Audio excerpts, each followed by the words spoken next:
Assalamualaikum warahmatullahi wabarakatuh. Berjumpa lagi di Gula Darah Normal 65 Channel. Moto pengendalian diabetes: tanpa nasi, tanpa tepung, tanpa gula, tanpa obat, dan tanpa diabetes. Tema kali ini, semudah ini menurunkan kadar gula darah. Menurut saya, sebagai seorang pengidap diabetes, menurunkan kadar gula darah itu mudah. Yang menjadi tantangan bagi saya adalah bagaimana mempertahankan kadar gula darah agar selalu normal. Salah satu faktor penyebab tingginya kadar gula darah adalah dari apa yang kita konsumsi. Seorang pengidap diabetes yang masih mengonsumsi karbohidrat sederhana, masih mengonsumsi gula dan tepung, masih minum minuman yang manis dan bersoda, tidak mengonsumsi obat atau tidak suntik insulin, kemungkinan besar kadar gula darahnya selalu tinggi. Kadar gula darah tinggi dalam jangka panjang mengakibatkan komplikasi penyakit. Komplikasi penyakit yang disebabkan oleh diabetes diantaranya adalah gagal ginjal, serangan jantung, stroke, kebutaan, luka yang tidak kering-kering, infeksi saluran kemih, dan lain-lain. Pengidap diabetes sebetulnya memahami apa yang harus dilakukan saat kadar gula darah tinggi agar menjadi gula darahnya normal. Namun, pada saat gula darah tinggi, mereka merasa aman-aman saja, tidak terdapat keluhan apapun. Nah, setelah mereka mengalami komplikasi penyakit, baru merasa kebingungan. Kemudian menemukan para penjual obat yang iklannya sangat menggiurkan. Obat diminum, tetapi pola hidup sehat tidak dilakukan. Apa yang terjadi? Semakin lama keluhan-keluhan semakin terasa. Uang sudah terkuras, tetapi penyakit tidak kunjung sembuh. Barulah sadar dan percaya bahwa pola hidup sehat diabetes itu adalah obat diabetes mujarab yang dapat membuat kadar gula darah menjadi normal. Nah, sekarang apa saja yang harus dilakukan dalam pola hidup sehat? Nah, 5 pilar pola hidup sehat diabetes adalah sebagai berikut. Yang pertama, kelola stres dengan baik. Tidak semua stres dapat mengakibatkan kadar gula darah naik. Stres yang berkelanjutan dan terus-menerus terjadi akan meningkatkan kadar gula darah menjadi tinggi. Mengapa demikian? Karena saat stres terjadi secara terus-menerus, maka tubuh akan memproduksi hormon stres dalam jumlah banyak, yaitu berupa kortisol. Dan produksi kortisol dalam jumlah banyak akan mengakibatkan produksi insulin menjadi lebih sedikit. Padahal insulin diperlukan untuk mengangkut gula dari darah ke sel tubuh. Yang kedua, tidur cukup antara 7 sampai 9 jam per hari. Jangan berangkat tidur larut malam karena tubuh perlu istirahat. Yang perlu diperhatikan bahwa mulai jam 11 malam sampai jam 1 dini hari, tubuh melakukan detoksifikasi pada saat kita sedang tidur. Yang ketiga, olahraga secara teratur. Penderita diabetes sebaiknya olahraga 30 menit setelah makan. Selain olahraga kardio atau olahraga untuk penguatan otot jantung, seorang penderita diabetes perlu melakukan olahraga beban, yaitu untuk penguatan atau pembentukan otot tubuh. Karena otot adalah penyimpanan glukosa terbesar dalam bentuk glikogen.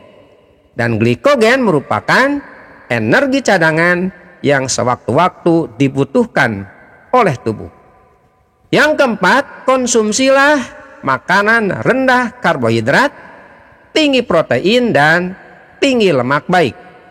Dan yang kelima, melakukan puasa atau intermittent fasting. Agar gula darah norma 65 channel semakin berkembang, silahkan like, share, komen, dan subscribe. Kali ini saya ingin menyoroti poin keempat, yaitu konsumsi makanan rendah karbohidrat, tinggi protein, dan tinggi lemak baik. Mengapa harus rendah karbohidrat? Kita tahu bahwa kadar gula darah tinggi artinya adalah gula atau glukosa di dalam darah jumlahnya melebihi batas normal. Nah, glukosa atau gula tersebut berasal dari karbohidrat yang kita konsumsi. Tentunya setelah melalui proses pencernaan. Seperti yang saya sampaikan tadi, menurunkan kadar gula darah itu tidak sulit. Nah, yang jadi tantangan adalah mempertahankan kadar gula darah agar selalu normal. Faktor terbesar tingginya kadar gula darah disebabkan oleh konsumsi makanan, yaitu yang mengandung banyak karbohidrat. Nah, sekarang bagaimana agar gula darah tersebut selalu dalam keadaan normal? Yang pertama, awali dengan niat.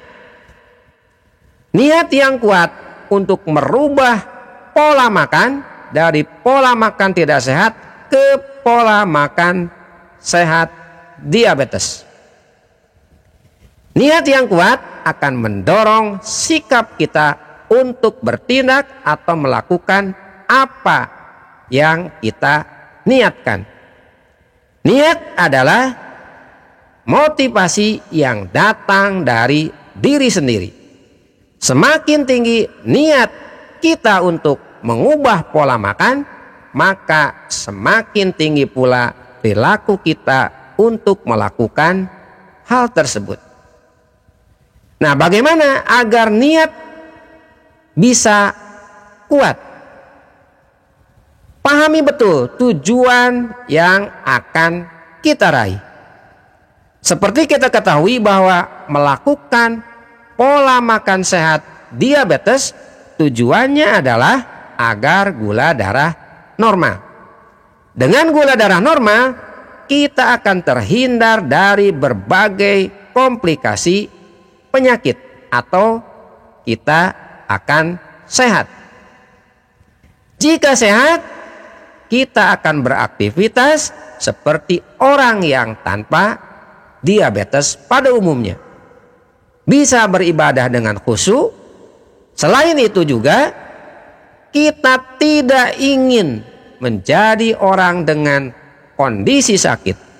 Selalu duduk di kursi roda, sulit beraktivitas.